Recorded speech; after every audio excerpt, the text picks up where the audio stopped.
the Sumeti Unlimited.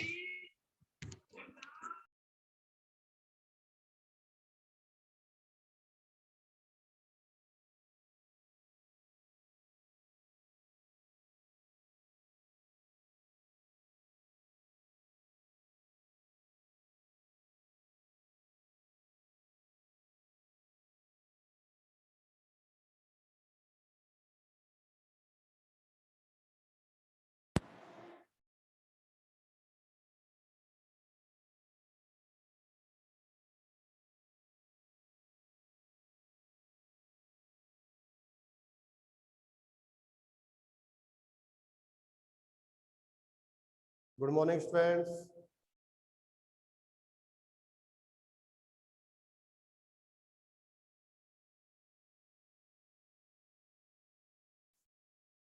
Good morning, students.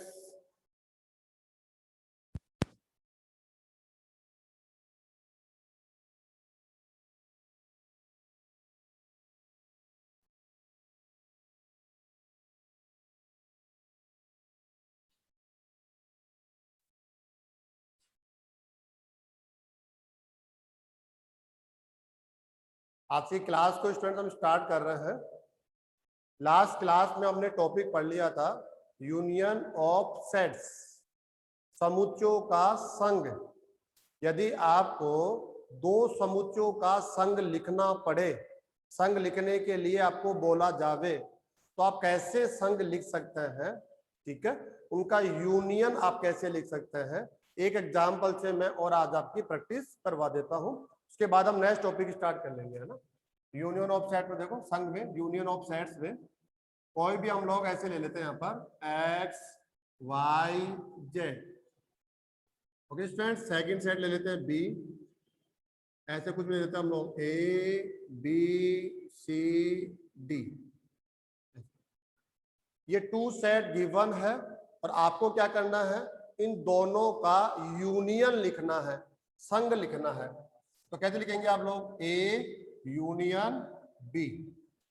Student ये जो sign होता है वो यूनियन साइन होता है, संघ। ए तथा बी का संघ। जैसे दो नंबर्स का आप लोग क्या लेते हैं, प्लस लेते हैं, माइनस लेते हैं, है ना, वो नंबर्स के लिए डिफाइन है। अगर नंबर्स के साथ आप कैलकुलेशन करते हैं तो उनके जो ऑपरेटर्स है वो plus, minus, multiply, divide, percentage, average, है ना, ऐसे बहुत सारे साइन आप लोग जानते हैं। लेकिन अगर टू सेट्स को लेकर बात कर रहे हैं, दो समुच्चयों को लेकर बात कर रहे हैं, तो इनके ऑपरेटर्स चेंज होके आएंगे। ये यूनियन ऑपरेटर है, इसका मतलब होता है संघ। किनका संघ, ए तथा बी का संघ। तो सेट ए, इसको हम लिखेंगे एक्स वाई जेड। फिर बी सेट हो जाएगा यूनियन, सेकंड सेट कौन है, बी। ये इसके एलिमेंट्स को बता दिया। अब यूनियन का मतलब क्या होता है, आपको एक ऐसा सेट लिखना है जिसमें ए का प्रत्येक अवयव आता हो तथा बी का भी प्रत्येक अवयव आता हो। बहुत सिंपल सी डेफिनेशन है। अगर एक स्टूडेंट एक क्वेश्चन भी इसको लेकर सॉल्व कर लेता है और बहुत ध्यान से समझ के कर लेता है, तो इसमें भूलने की संभावना बहुत कम है, न के बराबर पॉसिबिलिटी है भूलने की, ठीक है। तो हम कह रहे हैं ए के ऑल एलिमेंट्स को लेना है, तो एक्स वाई जेड। बी के भी ऑल एलिमेंट्स को लेना है, ए बी सी डी। ध्यान रखना है कि कोई भी एलिमेंट्स ऐसा न हो जो रिपीट होकर यहां आता हो। एक एलिमेंट एक ही बार होना चाहिए। ऐसा कब हो सकता है कि कुछ एलिमेंट्स ऐसे हो जो सेट ए के भी एलिमेंट हो, सेट बी के भी एलिमेंट हो। तो जब आप यहाँ के एलिमेंट ले रहे हैं और यहाँ से भी एलिमेंट ले रहे हैं, तो कुछ एलिमेंट्स है वो रिपीट होके आ जाते हैं। तो वहां ध्यान देने की आवश्यकता है कि यदि एक एलिमेंट्स आपने एक बार राइटिंग में ले लिया है तो उसको सेकेंड टाइम आप राइटिंग में नहीं लेंगे, ठीक है स्टूडेंट्स, समझ आ गया यहां तक। तो ये कहलाएगा ए यूनियन बी, दोनों का यूनियन। अगर इसको हम वेन डायग्राम से ड्रा करना चाहते हैं, तो वेन डायग्राम के लिए आप जानते हैं सबसे पहले यूनिवर्सल सेट, जनरली आपको मिलता है, लेकिन यहाँ नहीं मिला हुआ है, कोई प्रॉब्लम नहीं है, हमेशा इसको बनाया करो। ये यूनिवर्सल सेट हो गया। ए एंड बी इसके क्या होते हैं, सबसेट होते हैं, इसलिए इनको हम सर्किल से ड्रा करते हैं स्टूडेंट, सर्किल से। ये ए सर्किल हो गया ए। अब बी के लिए भी आप एक सर्किल ड्रा करेंगे। तो ध्यान रखना है, लास्ट क्लासेज में हमने स्टडी किया है, क्या स्टडी किया है कि ए और बी के पास यदि दो एलिमेंट्स है, वो डिफरेंट एलिमेंट्स है।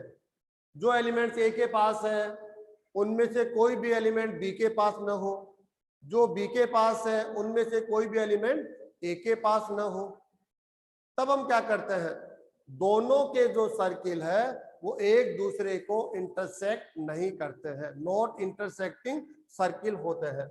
तो नॉट इंटरसेक्टिंग में ही आ जाएगा ऐसे, अपने आप में दूर दूर दोनों सर्किल को ड्रा किया जाता है।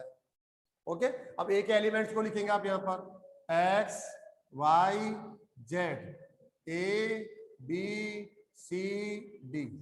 इसमें स्पीकर की क्या प्रॉब्लम आ रही है इसमें, setup professional audio in audio setting.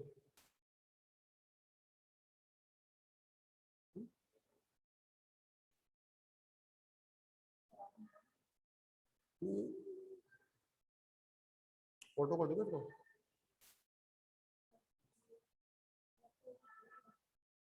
ये वाली स्टूडेंट आवाज आ रही है ना मेरी? Yes sir. ठीक, ओके, चलो यहां तक समझ में आ गया आपको? यहां से देखेंगे आप तो आपको सेट ए दिखाई पड़ेगा, ए के एलिमेंट्स भी दिखाई पड़ेंगे। यहां से देखेंगे तो सेट बी, इसके एलिमेंट्स आपको दिखाई पड़ते हैं। लेकिन हमें यहां पर वेन डायग्राम बनाना है, किसके लिए, ए यूनियन बी के लिए।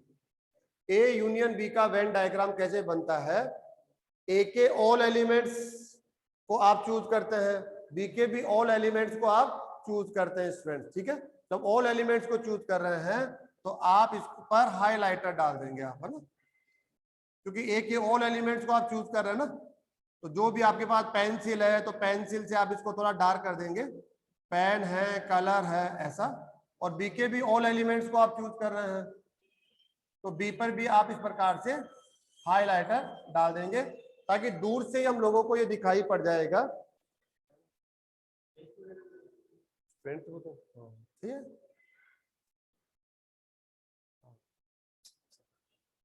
बच्चे गायब हो गए। चलो ठीक है स्टूडेंट, समझ आया नहीं है यहाँ तक आपको? अरे आपको हाईलाइटर समझ में आ रहा है, नहीं आ रहा है? Yes sir. एक तो ये स्टूडेंट्स है ना म्यूट होके बैठ जाते हैं ना, ये लाइव क्लास के अंदर रेगुलरली म्यूट होके बैठना एक समझदारी नहीं है। मैंने आपको पहले भी बहुत बार समझाया है, ये म्यूट का मतलब तभी होना चाहिए कि हाँ आप जहां बैठे हैं वहां पर कोई भी नॉइस बनती हो फैमिली मेंबर्स की वजह से, तो हम लोग म्यूट होके बैठ जाते हैं ताकि वहां की किचपिच वगैरह यहाँ तक क्लास डिस्टर्ब ना हो, ठीक है। इस वजह से म्यूट होकर बैठते हैं हम लोग। अगर आप लोग एकांत में बैठे हैं जहां पर कोई नॉइस नहीं बन रही है तो म्यूट होना कोई जरूरत नहीं है, आराम से तुरंत क्वेश्चंस करो, ठीक है। ये आपको समझ में आ गया होगा। ऐसे हम लोग इसके लिए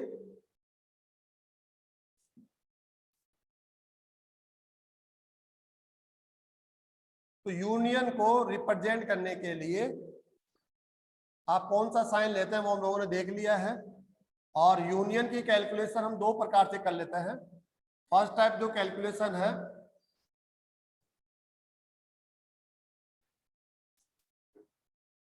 जो हम लोगों ने देखी है, ऑल एलिमेंट्स को लेकर हम दोनों का यूनियन लिख देते हैं और उसके बाद में वेन डायग्राम से भी हम यूनियन ऑफ सेट्स को यहाँ पर लिख सकते हैं, ठीक है।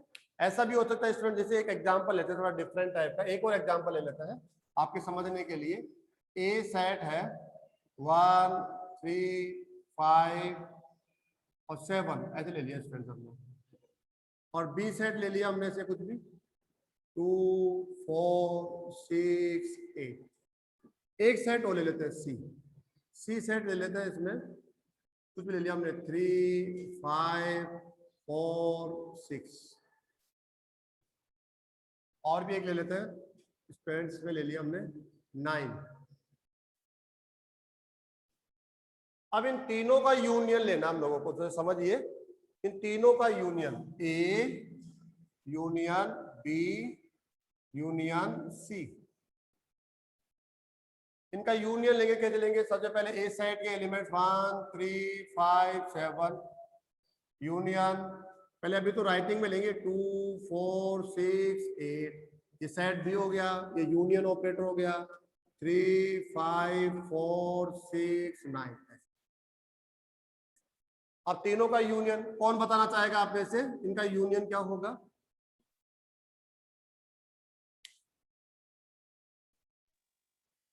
One two three four five 6 7 8 और 9। गुड। एक एलिमेंट को आप एक बार यहां पर यूज करेंगे। अगर कोई भी एलिमेंट रिपीट हो रहा है तो उसको आप रिपीटिंग के साथ नहीं लिखेंगे, आप ध्यान ही नहीं दे कि कोई फर्क नहीं पड़ता, है ना, कि आने दो बार बार लिख लेते हैं, मुझे कोई इशू नहीं है। आपको इशू नहीं होगा, लेकिन जो आंसर है उसको उससे प्रॉब्लम होती है, वो आंसर में आपका एरर रह जाता है, और हर एरर का पनिशमेंट होता है, आप जानते हैं। और पनिशमेंट में क्या होता है, जो स्कोरिंग है उसमें माइनस होगा, और वो आपको पसंद नहीं आता है। इस वजह से एरर आप छोड़े ही नहीं, तो पनिशमेंट भी आपको नहीं मिलेगा। इसके ऑल एलिमेंट्स ले लेंगे 1 3 5 7, इसके भी ऑल एलिमेंट्स 2 4 6 8। देखो अभी तो कोई रिपीटिंग नहीं है। फिर इसके भी ऑल एलिमेंट्स ले लेंगे, 3 ऑलरेडी आ गया तो नहीं लेना है, 5 भी ऑलरेडी है, 4 भी ऑलरेडी है, 6 भी ऑलरेडी है, तो 9 आ जाएगा। फर्स्ट टाइम आ रहा है 9। अब आप चाहे तो इसको थोड़ा सा एक सिस्टमेटिक ऑर्डर दे देते हम लोग। कैसे? 1 2 3 4 5 6 7 8 9। ये ज्यादा, ये भी आंसर करेक्ट है, ये भी आंसर करेक्ट है, लेकिन ज्यादा हम लोगों को अच्छा सुंदर आंसर पूछा जाएगा, कोई भी कहेगा, क्योंकि ये ज्यादा अच्छा लग रहा है। तो दोनों का मतलब एक ही है। सेट में वैसे कोई ऑर्डर नहीं होता है, इसलिए ऑर्डर नहीं है तो ये दोनों इक्वल ही है, ठीक है। लेकिन लिखने में ज्यादा जो इफेक्टिव है, जो लॉजिकली हम लोग ठीक मानते हैं, वो ये ज्यादा सही मानते हैं, ठीक है। लेकिन आंसर दोनों ही करेक्ट है।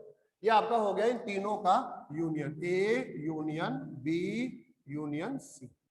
ऐसे यूनियन में यू की साइज को स्टूडेंट थोड़ा छोटा रखना आपको। अब वेन डायग्राम से एक आंसर तो ये हो गया, ऐसे कि फर्स्ट मेथड हो गया आंसर देना आपके पास, फर्स्ट। अब सेकंड देखो आप, वेन डायग्राम से अगर यही क्वेश्चन का आंसर देना हम लोगों को, इसी क्वेश्चन का आंसर अगर वेन डायग्राम से देना है तो कैसे देंगे? ये तो यूनिवर्सल सेट हो गया जो आपको हमेशा बनाना ही है, कैपिटल यू का यूज करते हैं। अब सेट ए के लिए एक सर्किल बनाएंगे स्टूडेंट्स हम लोग, सेट ए के लिए सर्किल बना लेंगे हम लोग,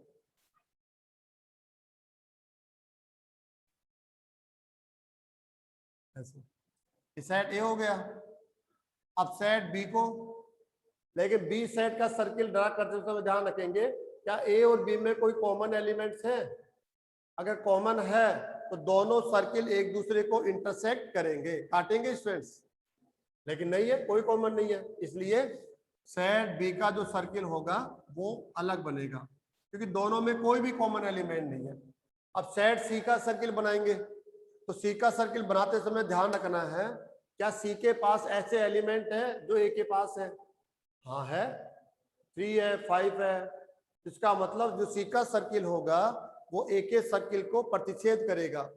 ऐसे सी के सर्किल को बी के साथ देख लो, आप दोनों में कोई कॉमन है? हाँ है, 4 6 4 6। तो जो सी सर्किल होगा वो इन दोनों को इंटरसेक्ट करेगा स्टूडेंट, ऐसे यूं समझ लीजिए आप, ऐसे ये सी हो गया आपका। अब क्या करना है, सबसे पहले ये एलिमेंट्स लिखना है आपको जो ए और सी में कॉमन हो। ए एंड सी में कॉमन एलिमेंट देख के बताओ, ए एंड सी में कॉमन एलिमेंट्स।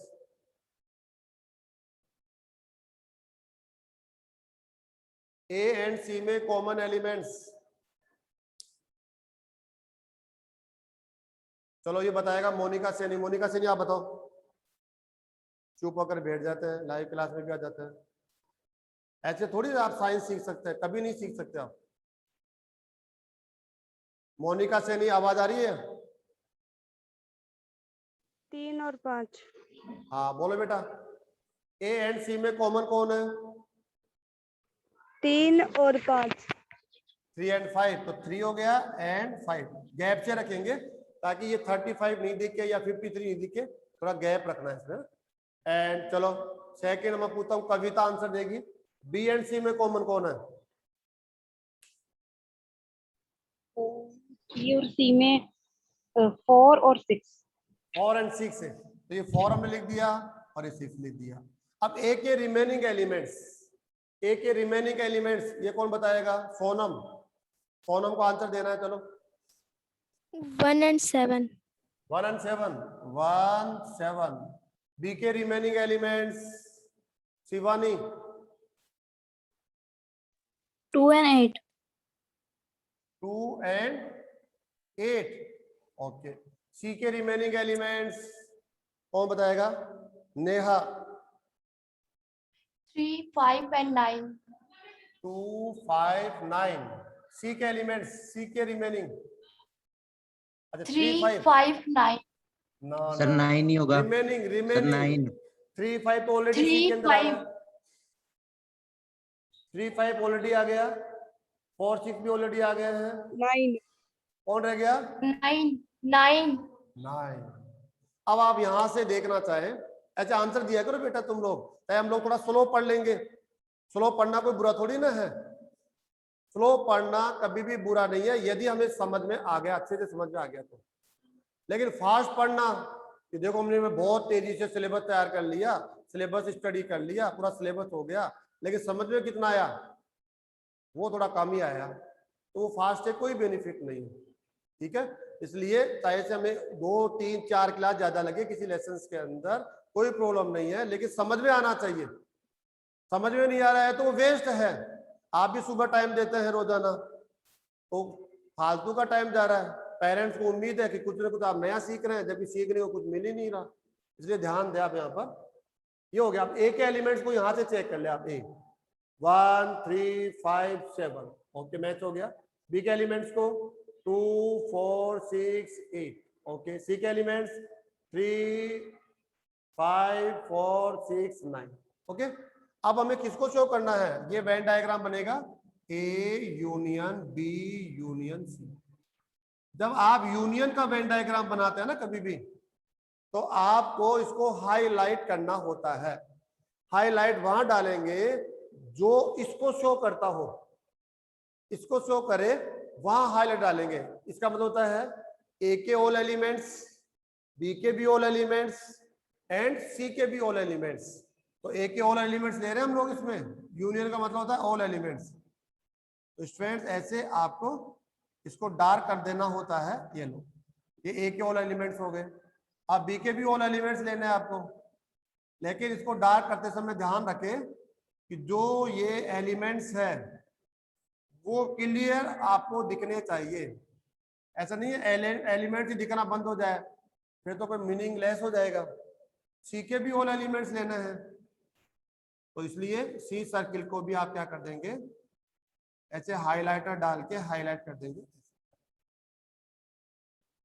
अब जो ये छायांकित भाग है वो है A union B union C.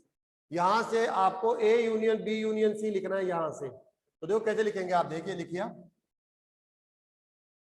इनका यूनियन लिखो। देखो यहां से 1 7 3 5 जो डार्क रीजन में एलिमेंट्स है, जो एलिमेंट्स डार्क रीजन में है वो एलिमेंट्स इसके एलिमेंट्स कहलाएंगे। ठीक है, तो वो एलिमेंट्स कौन है? ए से पढ़ो डार्क रीजन में।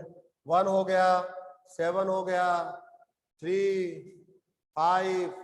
बी से पढ़ेंगे आप 2 4 6 8 एंड सी से पढ़ेंगे तो 3 5 4 6 ऑलरेडी ले लिया हमने 9। यहां से भी देखकर आप आंसर दे सकते हैं रोस्टर फॉर्म में। ये रोस्टर फॉर्म में आंसर दिया हमने, और इसको प्रॉपरली लिख देंगे। अच्छा वो दिख नहीं रहा होगा आपको, लास्ट वाला 9 मैं वापस लेता हूँ। 1 2 3 4 5 6 7 8 9। यहां से भी रोस्टर फॉर्म लिख सकते हैं आप लोग। तो ये जो हमने आंसर दिया वो रोस्टर फॉर्म में दिया, ये आंसर हमने वेन डायग्राम से दिया है। दोनों का मतलब एक ही है। यहां से भी हम यूनियन लिख रहे हैं, यहां से भी हम क्या लिख रहे हैं? यूनियन ही लिख रहे हैं। ठीक है स्टूडेंट्स, और प्रैक्टिस कर लेते हैं। चलो Yes, अगला sir. टॉपिक तो बाद में पढ़ लेंगे, आज इसलिए प्रैक्टिस कर लेते हैं। ये क्वेश्चन जरूर कोई भी आप एग्जाम देंगे, चाहे स्कूल लेवल का एग्जाम दे रहे हैं आप, चाहे आप बोर्ड लेवल का एग्जाम देंगे, हालांकि बोर्ड में तो ऐसे आपको यूनियन नहीं पूछेगा, यूजे जरूर है उसके। चाहे आप आगे जाके जैसे IIT कर रहे हैं या NIT कॉलेज में जाना चाह रहे हैं या IIIT, CFTI, ऐसे बहुत सारे कॉलेजेस हैं। जेई मेंस एडवांस देना चाहते हैं, जेई मेंस या एडवांस, इनमें से क्वेश्चन जरूर मिलेंगे आपको, लेकिन थोड़ा सा डिफिकल्ट टाइप से भी मिल सकते हैं आपको ना, धीरे धीरे प्रैक्टिस करके हम ले रहे हैं। तो देखो आप एक सेट देखिए, आप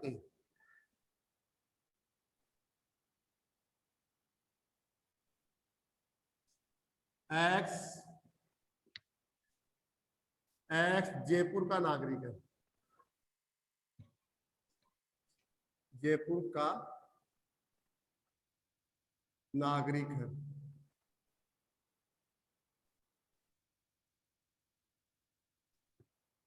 ये सेट ए हो गया। सेट बी देखो, वाई अजमेर का नागरिक है, अजमेर का नागरिक। थोड़ा हमने अलग तरीके से लिया इसको, ठीक है। अब दोनों का यूनियन लिखना आप लोगों को, ए यूनियन बी। ये जो आपको सेट गिवन है और ये वाला सेट गिवन है, ये समुच्चय निर्माण रूप में आपको बताए गए हैं। समुच्चय निर्माण रूप, समुच्चय निर्माण विधि में इन समुच्चयों को लिखा गया है, ठीक है, या नियम रूप में लिखा गया है, क्योंकि ये एक नियम होता है। ये ए सेट है, एक्स इस सेट का एलिमेंट है, और एलिमेंट्स की डेफिनेशन क्या है? एक्स का मतलब है जयपुर का नागरिक।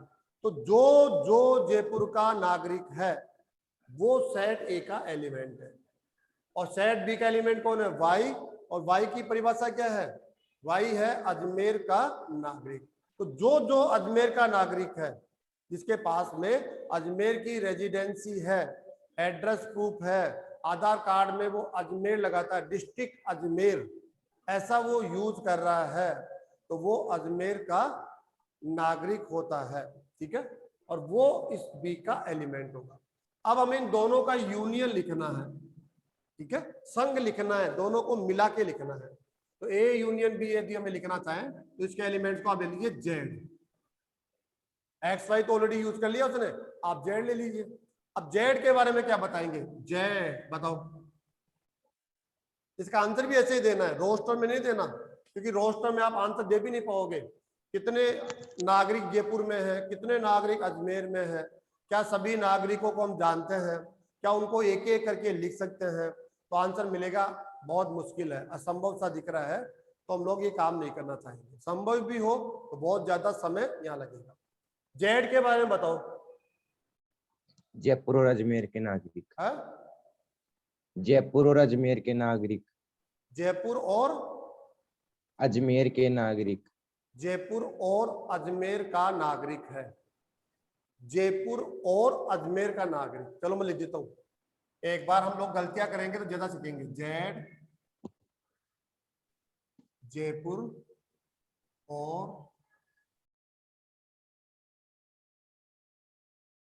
अजमेर का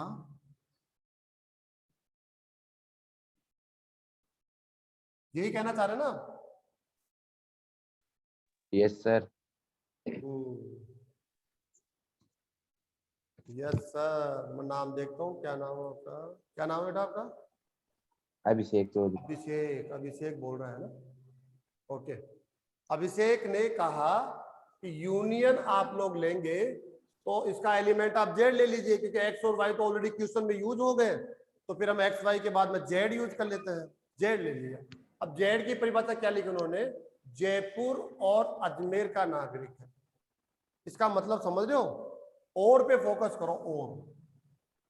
और का मतलब होता है जिसमें दोनों क्वालिटी होना, जिसमें दोनों डेफिनेशन होना, दोनों का मौजूद होना, उसमें आप और का यूज करते हैं आप लोग, ठीक है ना। तो हम कहते हैं जेड, क्या आप यहां पर कौन होंगे, आपके पास जयपुर का रेजिडेंसी भी हो और अजमेर का रेजिडेंसी भी हो, दोनों आपके आधार कार्ड में डिस्ट्रिक्ट जयपुर भी लिखा हो और डिस्ट्रिक्ट अजमेर भी लिखा हो। और का मतलब जब भी आप मैथमेटिक्स में और पढ़ेंगे, इसका मतलब दोनों प्रॉपर्टी उस एलिमेंट में होनी चाहिए, उस जेड में होनी चाहिए। जयपुर का नागरिक भी हो और साथ में अजमेर का नागरिक भी हो। तो बताओ ऐसा कोई नागरिक है? और नो सर। होना चाहिए ऐसा तो नहीं हो सकता। एक व्यक्ति को दो एड्रेस प्रूफ थोड़ी मिल सकते हैं, नहीं मिल सकते हैं, है ना। भारत में कोई भी एक व्यक्ति रह रहा है, यदि वो जयपुर रेजिडेंसी है तो फिर अजमेर नहीं होगा, अजमेर है तो जयपुर होगा। हाँ, उसके रहने के लिए दो अलग अलग मकान हो सकते हैं, लेकिन उसका जो एड्रेस प्रूफ बनेगा, जो उसका आधार कार्ड बनेगा, वो तो यूनिक होता है ना। और वो यूनिक होगा, या तो वो जयपुर के एड्रेस से बना लेगा, इससे नहीं बनाएगा तो अजमेर से बना लेगा। अगर वो दोनों से बना रहा है तो वो फ्रॉड है, गवर्नमेंट की नजर के अंदर वो गलत है, उसको पनिशमेंट मिलेगा। अगर गवर्नमेंट की जानकारी में आ जाता है तो डेफिनेट उसको पनिशमेंट मिलेगा, ऐसा नहीं हो सकता है, ठीक है। तो हमारे हिसाब से तो ऐसा नहीं होना चाहिए, लेकिन फिर भी ऐसा कोई व्यक्ति है जिसने दो अलग अलग एड्रेस प्रूफ गवर्नमेंट से बना रखे हैं, एक में जयपुर आता है एक में अजमेर आता है, तो वो व्यक्ति इसमें आ जाएगा, लेकिन सब नहीं आएंगे। और का मतलब है दोनों प्रॉपर्टी का होना, दोनों प्रॉपर्टी का होना, ध्यान रखना स्टूडेंट्स। तो इसमें जो और जिसने लिख दिया है वो गलत है। और तो हमारा अगला टॉपिक है जिसमें हम और का यूज करते हैं, और नहीं आएगा, ठीक है ना। और का मतलब यूं समझ लीजिए, जैसे हम कह सकते हैं, जैसे एक एग्जांपल देता हूं आपको समझने के लिए। एक सेट आपके सामने देता हूं मैं, 1 2 3 4 5 6 7 8 9, ये कोई भी सेट होगा। अब आपको एक सेट लिखना है ए, ठीक है ना, एक सेट लिखना है ए, उसपे दो शर्त है। वो जो सेट लिखोगे वो इन्हीं में से एलिमेंट्स लेंगे, इनमें से, ये नंबर्स है, कोई भी नंबर्स होगा, चलो रहने दो इसको अच्छे। इन नंबर्स में से आपको एलिमेंट्स लेने हैं, लेकिन उसमें दो शर्त है। क्या शर्त है? 2 से विभाजित हो और 5 से अधिक हो। 2 से तो विभाजित हो और 5 से अधिक हो। इसका मतलब क्या हुआ? ऐसे नंबर्स को हम चूज करेंगे जिसमें ये दोनों प्रॉपर्टी हो, दोनों परिभाषा उसके लिए परिभाषित हो, 2 से विभाजित हो। तो ये ओके ओके ओके ओके, ये 2 से डिविजिबल हो गए। लेकिन और का मतलब क्या हुआ? दूसरी कंडीशन भी तो सुन लो। सेकंड कंडीशन क्या है? 5 से अधिक हो। तो 5 से अधिक में कौन आएगा? 5 से अधिक में ये नहीं आएगा। 6 और 8, 6 7 8 9। 5 से अधिक में कौन आएगा? 6 7 8 9। अब ऐसे एलिमेंट्स को निकालिए जो दोनों ही परिभाषा का पालन करते हैं, वो एलिमेंट इसके होंगे। अगर मैं यहां लिख दूं x का मतलब क्या हो गया यहां पर? x एक अंक की वह संख्या है जो नंबर 1 सम हो, नंबर 2 तथा कर देता हूं, और कर देता हूं, और क्या हो जाएगा? 5 से अधिक हो। मैंने वर्ड्स में लिख दिया है जो बोला गया था। अब आपको ज्यादा समझ में आएगा, क्लियरिटी है ये। और यहाँ पर एक एलिमेंट 0 भी ले सकते हैं, क्योंकि एक अंक की संख्या में 0 भी आता है। इनमें से ही लेना है आपको। अब देखो ना, एक अंक की संख्या तो ये सब आ गए, एक अंक की संख्या में सब है, ओके। ये भी एक शर्त है, एक अंक की लेनी है, तो ये भी एक 2 और 3 शर्त है, उनके बीच में भी हो रहेगा। चलो इसको छोड़ो, आप सम हो तो सम में 0 भी आ गया, ये सब आ गया। और 5 से अधिक हो तो 5 से अधिक में 6, 7, 8, 9 सिंगल डिजिट के अंदर। अब आप देखिए इन दोनों के बीच में, तीनों के बीच में कौन आना चाहिए? और का मतलब है जो परिभाषा यहां दी गई है वो पूरी की पूरी परिभाषा का पालन करने वाले एलिमेंट्स। अगर आप 2 ले लेते हैं इसके अंदर एलिमेंट, आपने ले लिया, मान लो आपने ले लिया 2, तो एक अंक की संख्या है, हाँ, सम है, हाँ, और 5 से अधिक है ना, ये तो नहीं आ सकता, हटाओ इसको, ये कैसे आ सकता है? वो कह रहा है और 5 से अधिक हो, वो डेफिनेशन भी होनी चाहिए। ओके, तो इसमें कौन आएगा? 6 से बात करो, सिंगल डिजिट में है, यस, सम है, यस, और ग्रेटर देन 5 है, 5 रहा, यस, याद आएगा। 7 आप आ सकते हो क्या? सिंगल डिजिट में है, यस, इवन नंबर है, सम नहीं 7 आप इवन नंबर नहीं है, 5 से अधिक है, हाँ, तो ये वाला फुलफिल नहीं हो रहा ना, तो 7 नहीं आएगा। नहीं भैया आप नहीं आ सकते, तो कौन आएगा? 8, और कौन आएगा? बस। तो और का मतलब होता है अगर 2 प्रॉपर्टी उसमें है, 2 डेफिनेशन उनमें है, तो और का मतलब ये भी पूरा होना, ये भी पूरा होना। तो यहां पर आपने क्या लगा दिया? और, मतलब आप वो व्यक्ति चुनेंगे जो जयपुर का नागरिक होने के साथ साथ अजमेर का नागरिक भी हो। जबकि यूनियन क्या कहता है? मैं तो नहीं कहता, मैं तो कहता हूं ये है ना, ए के ऑल एलिमेंट्स को ले लो, बी के भी ऑल एलिमेंट्स को ले लो। मैंने कब कहा कॉमन लो, जो जयपुर का नागरिक भी हो और अजमेर का भी हो, मतलब दोनों का हो। मैं तो नहीं कहा, मेरा मतलब होता है ए के भी ऑल एलिमेंट्स को लो तथा बी के भी ऑल एलिमेंट्स को लो। तो जब भी आप ऐसा है तो ये यूनियन वर्ड है ना, ये यूनियन साइन, इसके लिए हमेशा या यूज करते हैं, या, ध्यान रखना। जयपुर का है तो लेना है, या अजमेर का है तो लेना है, दोनों का है तो भी लेना है। कॉमन एलिमेंट्स आते हैं ना, लेकिन लिखना एक ही बार है, या आएगा, इसमें ध्यान रखना आप। यूनियन का अगर आप हिंदी में कोई वर्ड देखेंगे, मीनिंग देखेंगे, तो वो या होता है, या तो ऐसे लिख दो आप। अगर आपको ये समझ में नहीं आ रहा है, क्योंकि 12th में लिखते हैं हमेशा, ये समझ में नहीं आ रहा तो यहां से देखो आप, जेड, जयपुर का नागरिक है,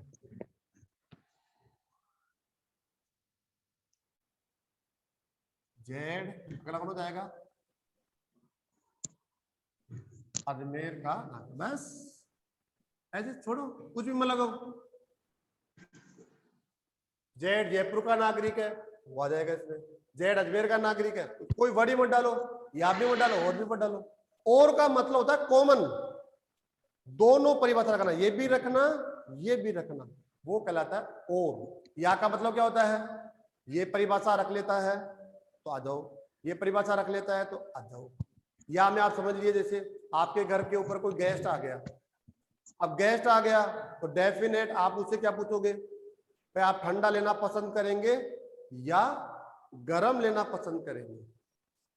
अगर कोई समझदार होगा तो ये पूछेगा जरूर उससे कि आप ठंडा लेना पसंद करेंगे या गर्म लेना पसंद करेंगे। तो या का मतलब क्या हो गया? आपने दोनों ऑप्शन दे दिए उसको, अब वो चूज कर सकता है तो ठंडा भी ले सकता है, उस मतलब चॉइस उसकी चलेगी। वो कहता है गर्म पसंद है तो गर्म ले लेगा, ठंडा ले लेगा। अगर आप बोल दे और का मतलब क्या हो जाएगा?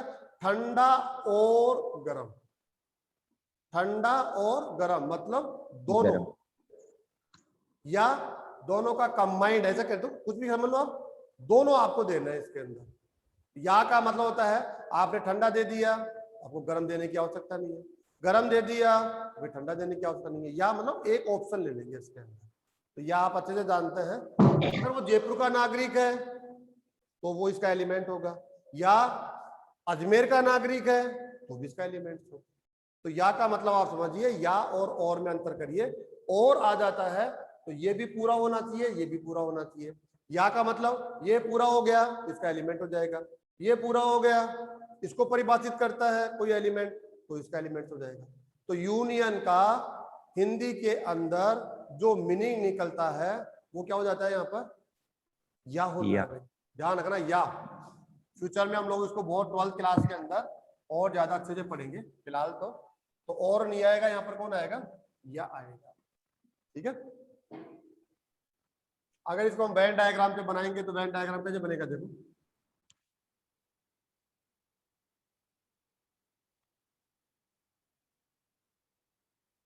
ये ए सेट है, ये बी सेट है, ठीक है, ए बी। ए का मतलब है ऐसा, ए बी ने देखे इसको जयपुर वो भी दे सकते हैं, इसको जे दे देते हैं, इसको अजमेर दे देते हैं, ऐसे हमारे हाथ में तो है, ये लो जे ए जयपुर अजमेर। अब देखो जयपुर के सारे एलिमेंट्स यहाँ आ जाएंगे भाई, इसको छायांकित कर दो क्योंकि हमने लिखे तो है नहीं वो, क्योंकि लिखना हमारे लिए संभव नहीं है। और ये ऐसा भी इसका वेन डायग्राम बना सकते हो भाई, इसको बोलते हैं जे यूनियन ए। इसका वेन डायग्राम यू भी बना सकते हो आप लोग, दोनों में अंतर समझने की कोशिश करना तुम लोग। अलग अलग सर्किल भी बना सकते हो, ये आपका जयपुर, ये अजमेर। तो जयपुर का हर एक नागरिक यूनियन में शामिल होगा, अजमेर का हर एक नागरिक भी यूनियन में शामिल होगा, इसको जे यूनियन ए।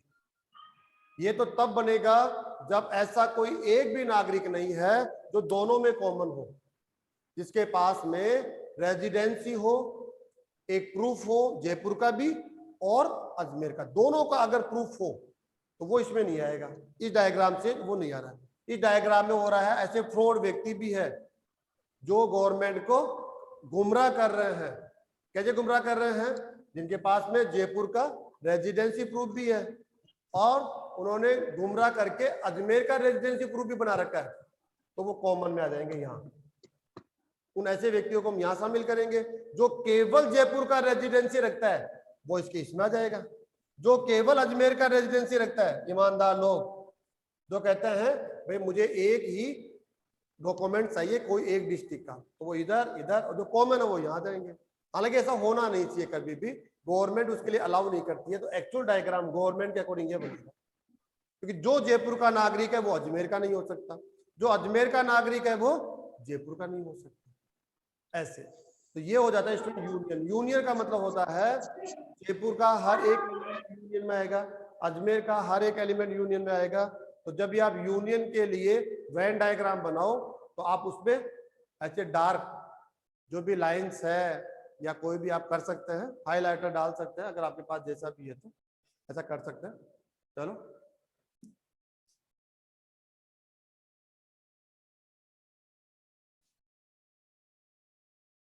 कल हम लोग नेक्स्ट टॉपिक लेंगे। तब तक आप जहां जितने भी क्वेश्चन यूनियन के है ना